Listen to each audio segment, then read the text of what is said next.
Welcome to the Sales Dojo podcast. The podcasts are here to help you address the real issues salespeople face every single day. Hey, welcome back. It's been a time since all three of us were together. We've got the band back together. We've got 4 posts from the last week or so to go over here.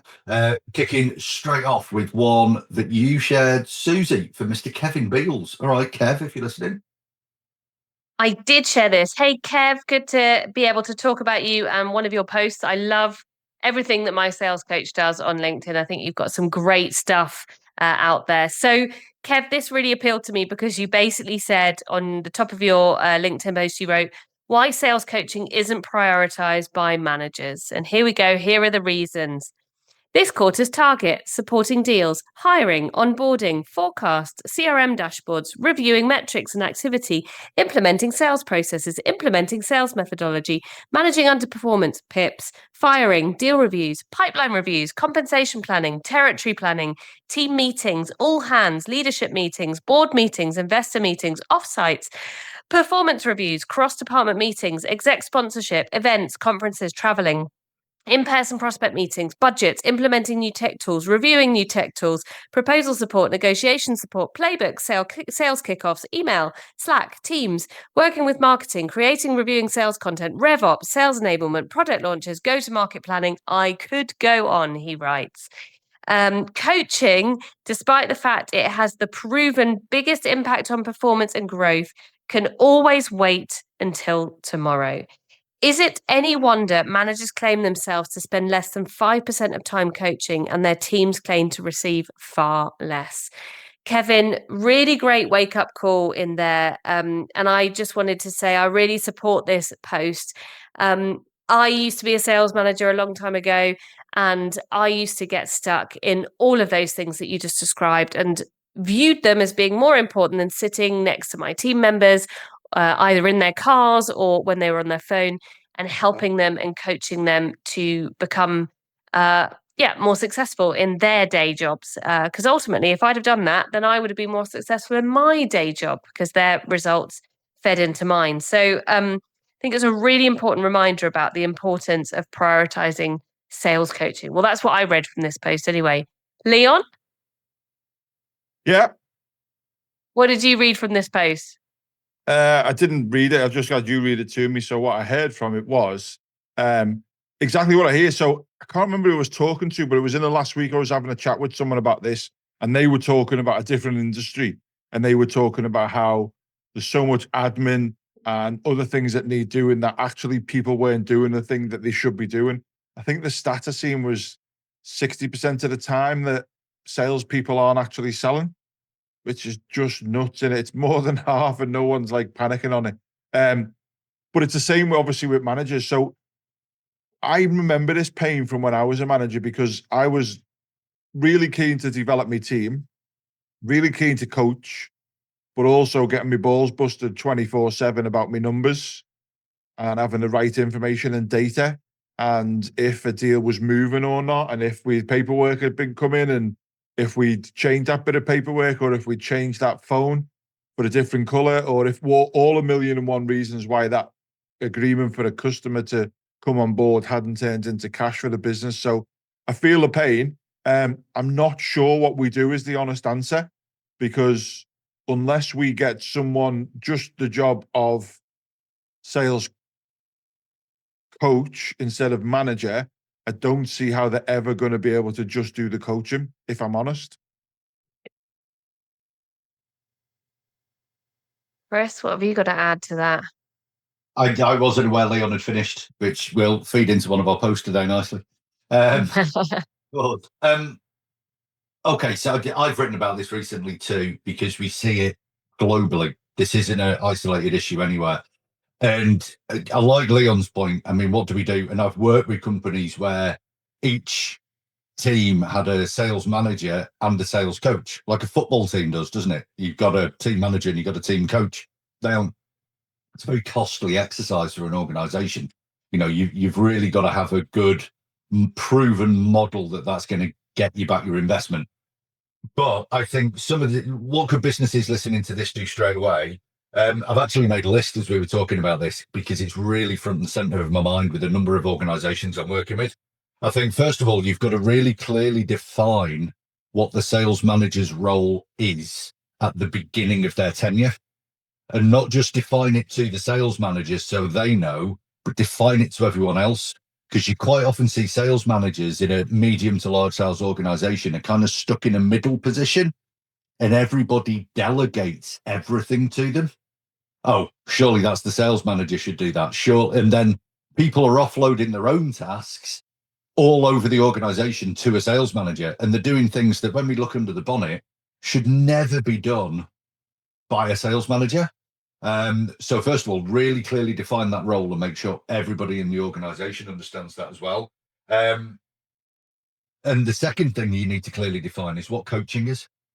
I mean, I reckon if I'm thinking of the number one reason we hear off managers they don't coach the team more, and I bet you're both thinking exactly the same word. It's got 4 letters in it. Time. I haven't got time. And looking at Kevin's list there, you see why they feel they haven't got time. Well, okay, if we can't help you with more time, let's help by clearly defining what coaching is. Any conversation that has a very clear action point at the end of it that they can be held accountable to. A lot of managers, I haven't got time to coach, because they think it means a 90-minute sit down, pre-planned, deep one-to-one with somebody. Nobody's got time for that. It can be a 40-second shoulder chat with a follow-up a few days later. Really look in and clearly define what coaching is as well. Because we're all really busy people. Nobody's got time for these big deep dives. And also measure it. If you can prove the success of it over other things by having a clear measurable on there, you'll turn heads in a senior leadership team. You'll get them to invest in it more. So there's a lot of changes that need to happen in organizations there. And I think part of it's an education piece, really. That was a party political broadcast by a guy who sells sales coaching. Could you imagine that? But it sounded very wise, I think. And I think that the general issue is that most companies don't realize how helpful coaching can be and how much it can change the needle, right? This is the issue. If they all could see you put in this much time, you get this much output, everybody would be doing it. It'd be a no-brainer. But I think it's so hidden sometimes about how valuable it can be and how helpful it can be. And I know I just said valuable there, so I'll just throw up on my mouth myself. But I learned this the hard way, being a sales manager myself. And I always used to perform as my manager wanted me to perform. And he was from finance. He needed reports and presentations for the board and all this kind of stuff. And so I would always prioritize that. And this would go on like this. I mean, I did do a lot of coaching, actually, as it happened. But this went on for a long time until I handed in my notice. This is one of my favorite stories I've told, so I apologize if people have heard this before. And I handed in my notice. I had 3 to 4 months before I was actually leaving the company.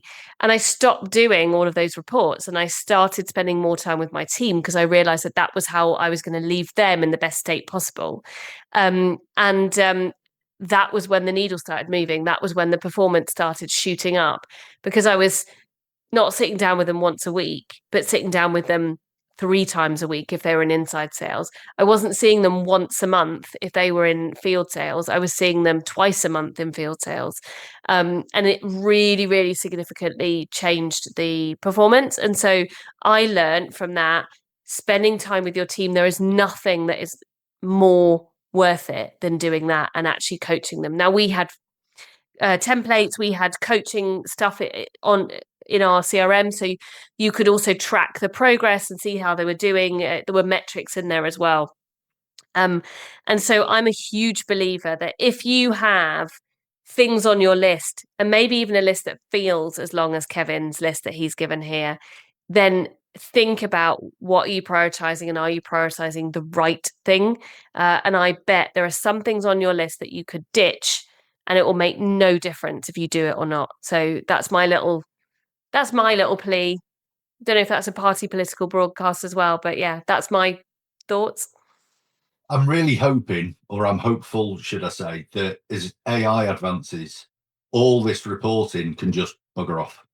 Like there's a little digital version somebody looks after that. But you know what my gut feeling is, especially with very large companies, they'll go, oh, that must have freed up some time so we can do more reporting now. Like, no, Like, spend time with your team. Spend time having conversations. Analysis paralysis going on everywhere when it should just be conversations that are happening. Yeah, the only other thing I would add to this is, like, if someone is a sales manager and is reading this or has read this or is listening to it, like, you're doing a good job. Like, you have got a shit ton on your plate. And on that basis, if you can fit any of that other stuff in, as well as doing some coaching and probably doing a bit of selling yourself, then fair play to you. So don't beat yourself up. I was with a manager the other week, and it's old school feedback and ideas that we were sharing, but they were bogged down with this, haven't got time. And we went through the very simple process of, when you get invited for a meeting, reply with, really appreciate you thinking of me. Can you send me the agenda and explain what my input is necessary in this meeting? And if somebody can't give you an agenda and tell you exactly why you're there, you can politely say, well, I've got a lot on my plate right now. Maybe it'd be better if you just sent me the minutes. Like, push back on all these things. And they came back, they said it was amazing in just 1 week how many times people went, oh yeah, you probably don't need to be there. And they're just automatically inviting people to stuff that are absolute time hoovers. So yeah, we could carry on, couldn't we? Kevin, we're right with you. Let's coach everybody more, support everybody more, do less useless stuff. Next post, Leon, you shared this. I'm going to let you pronounce Mark's surname. Yeah, Mark Finnick. So I really like the graphic on this. So scroll down and let's have a look at it. There it is. Look at that. That's great, that. Because it does feel like there are lots of gremlins when you're trying to get people through your sales funnel. Just scroll up again for me a second. I'll read through it. So yeah, Mark says, have you ever noticed how some deals just vanish? Not lost to a competitor, not killed outright. They just stall, linger, quietly slip into the next quarter, then disappear. In my experience, that's not bad luck. That's the sales gremlin creeping in, unnoticed, unchallenged, and very real. These gremlins don't kick in the door. They slip into your deal quietly during discovery, after the demo, right before procurement. You don't see them until it's too late. Here's some of the gremlins I often see. 1, unqualified. Deal was dead on arrival. You just didn't know it. 2, features versus outcomes. Demo was product training, not focused on the customer's desired outcomes. Number 3, poor business case. Your champion owns the problem but can't communicate it to whoever has the budget. Number 4, no decision. No one discussing the cost of inaction. Number 5, late exec access. The real decision maker never showed up. Number 6, stakeholder misalignment. One silent no derails the entire deal. 7, ignoring change. No one likes it, so its impact must be managed. Number 8, it's with legal. Often means someone someone internally isn't sold. A lot of isms there, sorry. Number 9, words like enterprise and strategic require more people and time, land and expand. Number 10, ambiguous next steps. No clear plan, just circling back. Get ready to be ghosted. Each one closes a value, evolving your funnel. Slowly, then suddenly your pipeline clogs. Your forecast had a strong quarter, but it didn't pan out to buy now. If you're not actively hunting these gremlins in every deal, they're already working against you. Which ones cost you the most recently? I'm curious how you catch them early. Post your recent gremlins below. So I won't go into the comments because there's only a few of them. But if you go back up, when I seen the picture, I loved it. And then when I looked through this list, the one that I thought caused me the most challenges was number 1. Unqualified. Deal was dead on arrival. You just didn't know it. And I was thinking about this when I looked at this post the other day, and then looking at some of the stuff that hasn't happened for me recently. And this actually came about because I was getting referrals and they were dead on arrival. I just didn't know it. And I had a bit of an obligation to the person who referred me to follow up, when I should have been, 1, better at explaining to my referral partner or the person in my networking group exactly what I'm looking for and exactly what I'm not looking for. And 2, I shouldn't treat a referred introduction any differently, favors wise, in terms of what you do with it, than I do a deal, an opportunity that I brought in myself. So I did all the reflection on this, and that's why I wanted to keep this when we, in the green room, went through what we want to share and not share, because it was really enlightening for me to actually look at this and go, oh, okay, there's something that definitely creeps into mind. I'm sure there's loads of others, but one that definitely does for me is, you get that giddiness of, oh, I've got 6 referrals off people this month.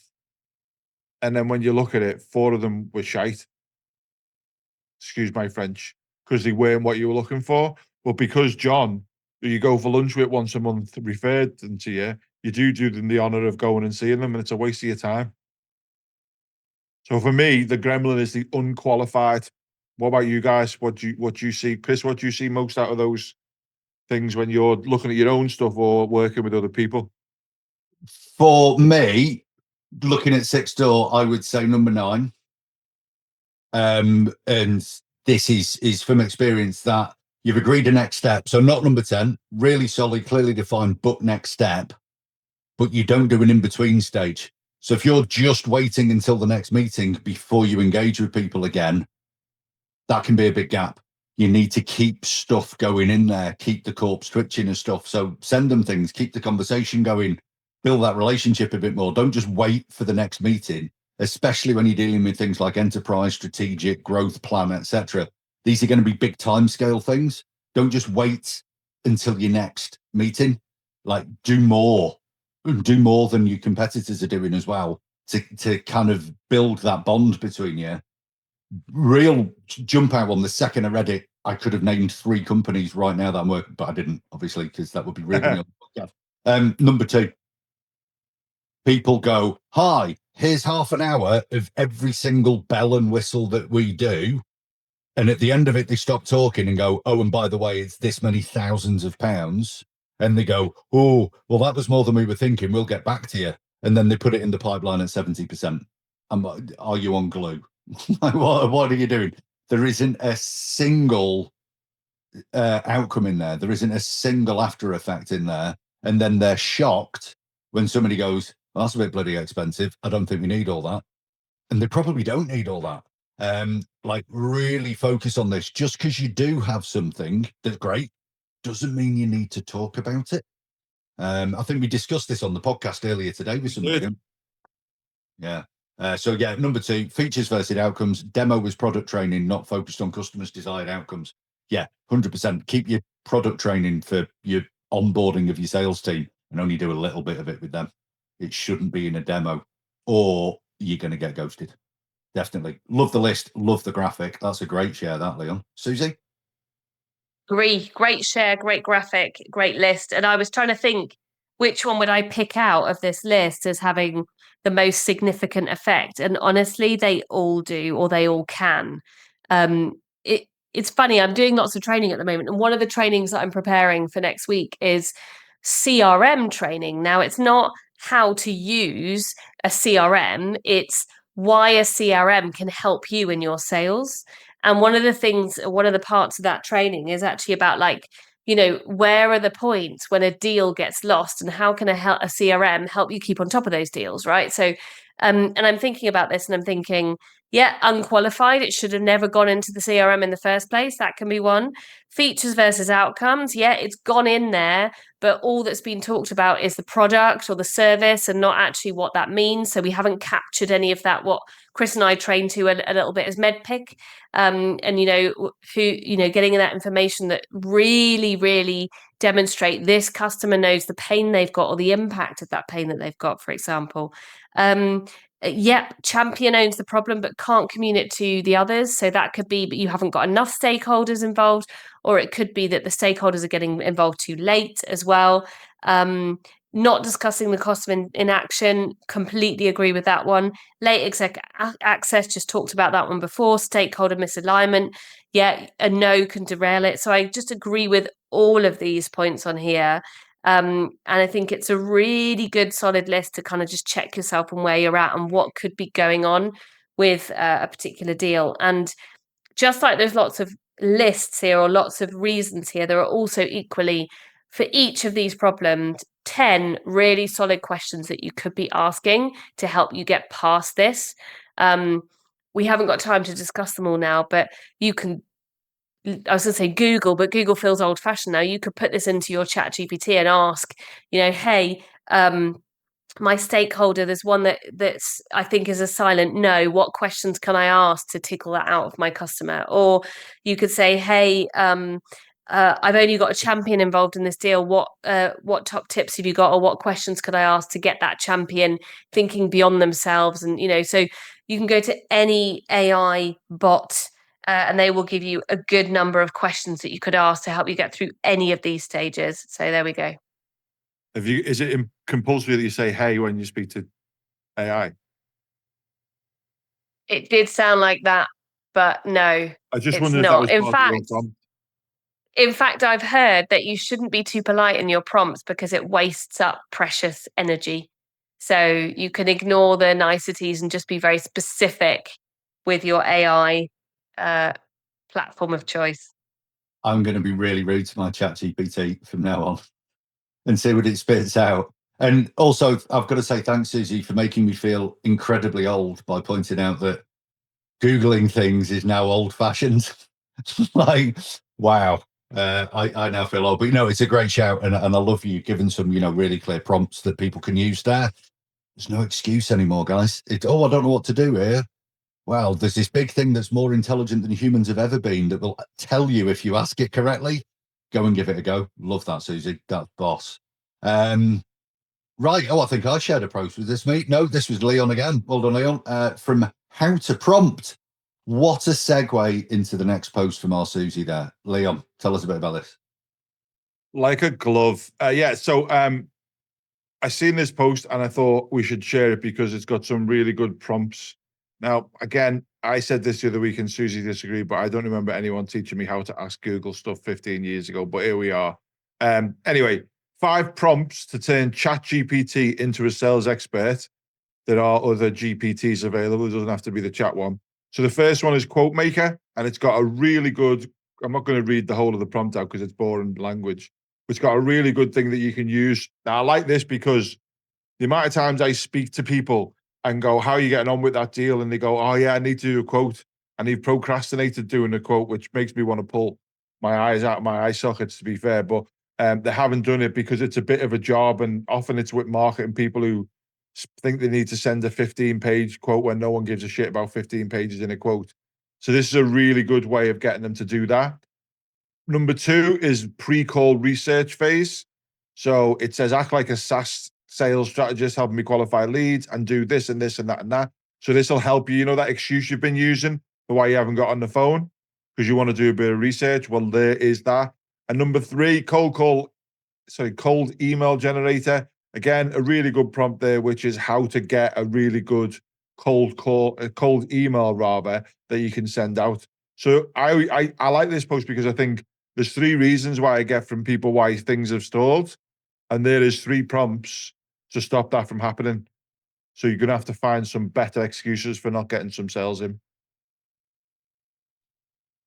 We quite like to hear them. If you've got some really good modern 2025 excuses for not doing any cold outreach or those things you don't want to do, please get in touch with the Sales Dojo because most of them have just been obliterated by this, haven't they? And what I love about this is, I would add to this, don't just then, the first thing it says, send that out.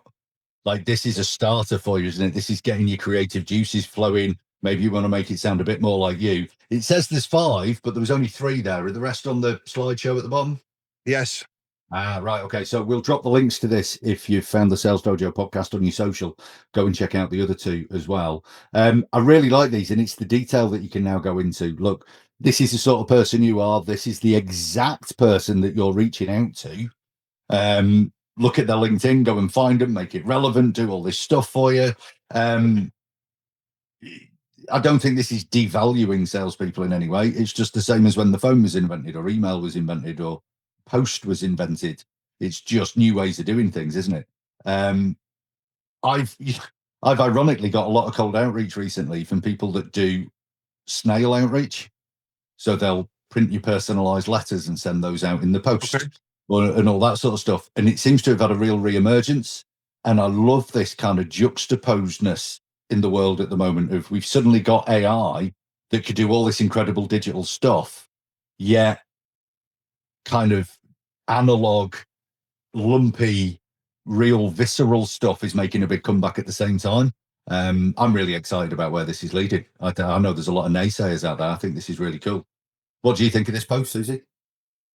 I love anything at the moment that's helping us to navigate this world that's quite new to lots of us. And I know we're all on different journeys and at different stages. I haven't really got anything to add to what you've said, but as you were talking, I clicked on uh, the link to how to prompt. So this is a business or a group set up within LinkedIn called How to Prompt. And I clicked on there and there's a little button called sign up. So I've actually just signed up for their newsletter and I'm hoping to get lots of insightful information from the newsletter. So let's see what comes through. I just wanted to point that out because I'm guessing there's quite a few people who are feeling like me, like a little bit overwhelmed with the whole AI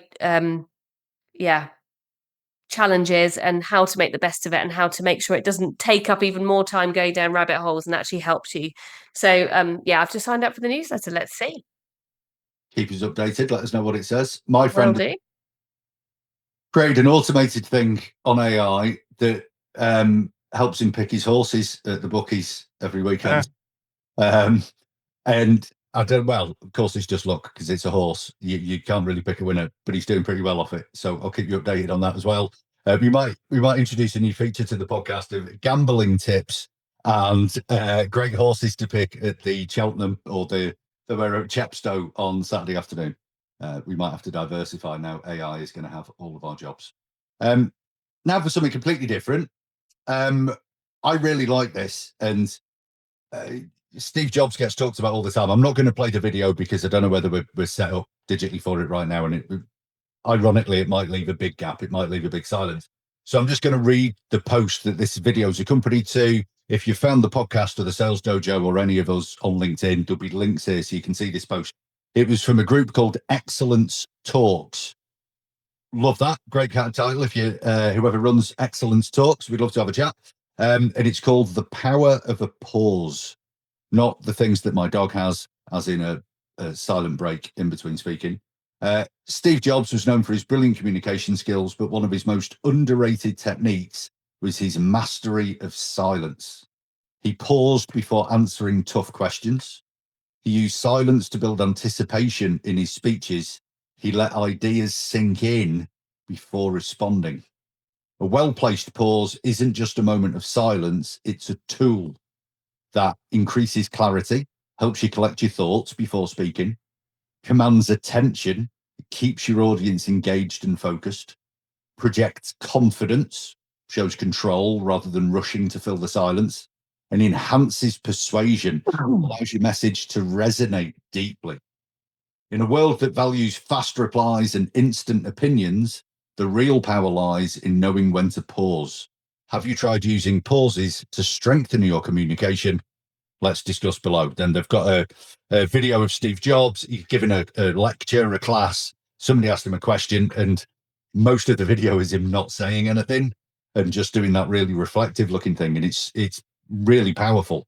But it's not something that we teach often. It's not something that we actively learn. You know, we learn all these great replies, these great sound bites. We learn about voice tone and inflection and pace and timbre, but we don't learn to just be super comfortable being quiet. And it really is a power play when you're in certain meetings. Go and watch the video if you've not watching this. It's something I need to get better at. I'm gob on a stick. I know I am, and I'm always trying to rein it in. I'm like a big, excited Tigger when it comes to these things. But it is that power of the pause, that power of silence is incredible. Susie, I know when we've done some online trainings together, I've been really impressed by your use of the pause because it's quite ballsy to do in a virtual environment as well, because you've less control of body language and facial expression to communicate. But I've always been impressed with how you use that. Do you want to talk us through that a little bit, or have I put you on the spot too much? Sorry, Susie. Well, thank you. That's very nice of you to say. This is certainly something I still need to get better at.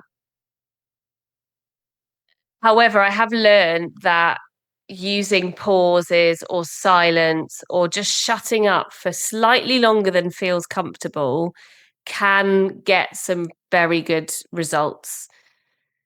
You've seen me use it in training. And I do that because in virtual, sometimes there's a bit of a lag, or like we've had a little bit actually in this episode, we've talked over each other. That building in of a pause or a little moment of just nothing can be very helpful to give people permission and give the feeling that they can talk if they want to. And typically, when I'm doing it, I'm making the point of how important it is in sales. I'm trying really hard to pause between everything I say purposely now. Um, so basically, we have this urge to want to fill in the blanks or to fill in the gaps or to fill in the silence. And that's quite typical, but it can be unhelpful. Often, one of the exercises that I do is I get people to pause. So I get them to say something and then pause and count how many seconds it takes before they really want to say something, just to notice where everybody's comfort zone lies. And it typically lies between a few milliseconds and a couple of seconds, right? Most people wouldn't wait as long as Steve Jobs did to answer it. I think it's something that we all need to get better at. I've said that at the beginning. I still try and practice it. I certainly could add a few seconds onto my pausing techniques. But I think it's really great just to give that other person a chance to fill in the blanks and say more. Leon, there's something that you do, which I know you're aware of it because you actively do it, which isn't a power play for you. It's like an external power play to shut a room up. And we know when we've done live events together and there's 70, 80 people in a room and they're all chatting away and we need the event to start, and you don't shout, shut up, or can we have everyone's attention or anything?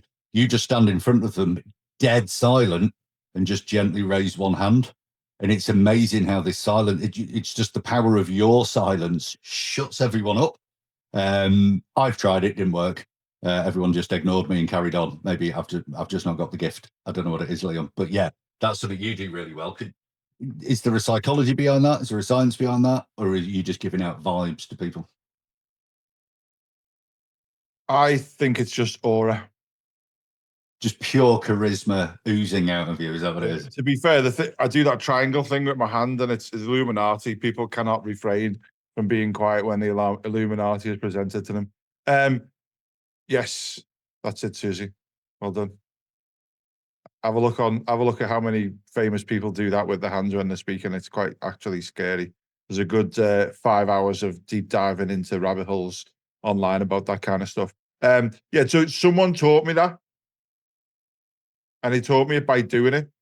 And that actually is a FOMO thing rather than a power thing, in that someone's looking at you and then everyone ends up looking at you. So everyone then thinks, oh shit, he's not speaking, and everyone else should stop speaking, and everyone eventually just be quiet. So that's not really it's not mine. I stole it off. I think it was probably John Haynes. I stole it off, to be honest with you. I was actually in a school the other day and I wanted to do a very different way of getting them to stop speaking. There was a load of year 8 students and I wanted to throw them just the blackboard duster at them, but you're not allowed to do that anymore apparently, which is a shame. Anyway, I digress. Yeah, I think we don't teach listening skills at all. Like, we just don't do it. And I say we, as in every fucking person on the planet doesn't do it. And we know we should, and I have a challenge listening to people sometimes. I'm sure I've got some kind of ADHD or something like that, but like, I'm listening to stuff and I can hear a mouse fart around the corner, and I'm trying really hard to listen, but it just doesn't work sometimes. So because of that, I have to really concentrate on it, which I think really helps me to listen better, because I've got to like hold my breath and squeeze my butt cheeks and stuff like that to make sure nothing's distracting me. But in terms of the listening thing, I think that the thing for me when you do pause and just look at someone, it is dead awkward when you first do it. Like, and you end up giggling. Like, you do end up giggling because you do that nervous giggle with someone when there's just two ears. But when you can master it and you maybe just give a little nod or a wry smile and stuff, people start doing more talking afterwards. It's like a magic trick to get them to spill the beans. And then the only other thing I would say on the whole listening and pausing thing is that last three words, which I always use with people, is so you just repeat the last three words in an inquisitive manner, and it'll get them to do some more talking as well. But yeah, 100% believe in it. And the best speakers I've ever seen or people I've heard are the ones who are quite quiet. So you've got to really listen to them. So like, you kind of draw you in and you find yourself leaning forward and trying to get involved in that.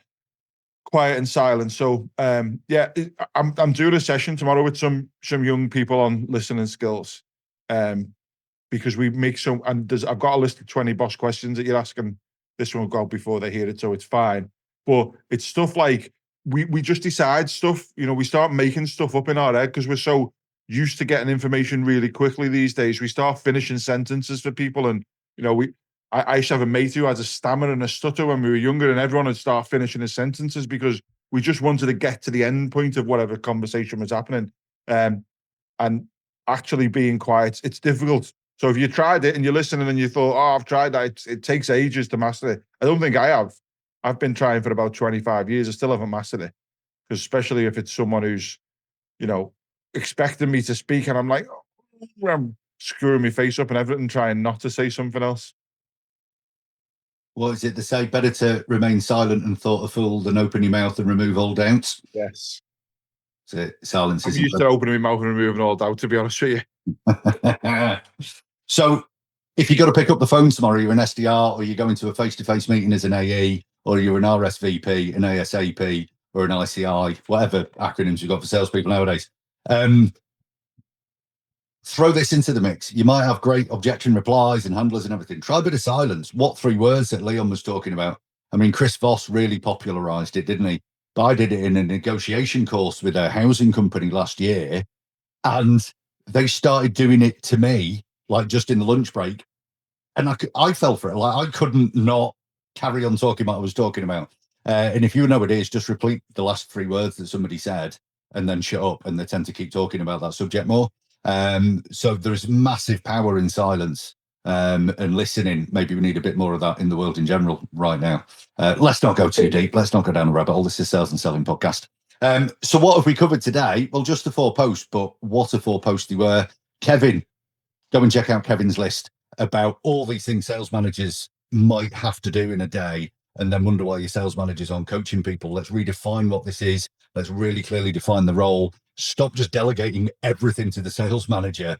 They're there to develop and support the team that, let's face it, create all the revenue for the company. Gremlins, go and check out this graphic. We love this from Mark Finnick. Why do these deals just disappear? What's going on? Where have they gone? Well, it could be in that list of gremlins that he shared. How to prompt. Hey, we're all getting on the AI train, aren't we? The world's going to be a different place in 18 months, according to some people, because of this. Go and check this out. Get into some prompts. Share your prompts. What's working well for you? We don't have to overcomplicate things. According to Susie, don't have to Google things anymore.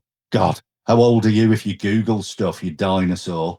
And then lastly, a lesson from the grave, Mr. Steve Jobs, the power of the pause, the power of the silence.